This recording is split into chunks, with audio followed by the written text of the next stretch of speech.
जय श्री हरि भक्तों। आपका स्वागत है आपके अपने चैनल व्रत और कथा में।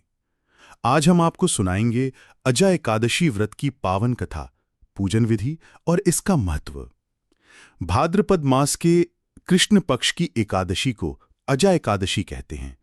इस व्रत को करने से समस्त पाप नष्ट होते हैं और मोक्ष की प्राप्ति होती है।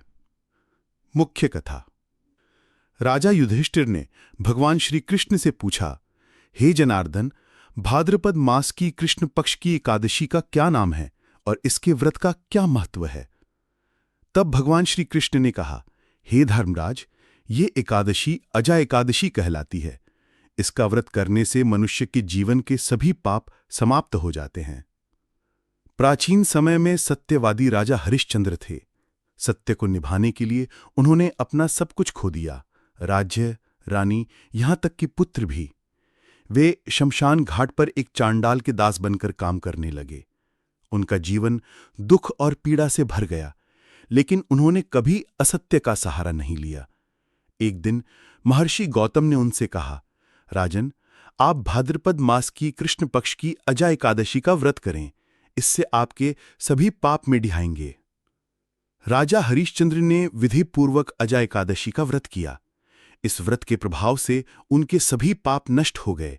राज्य, परिवार और सुख समृद्धि उन्हें पुनः प्राप्त हो गई। अंततः वे सत्य और धर्म का पालन करते हुए स्वर्गलोक को प्राप्त हुए।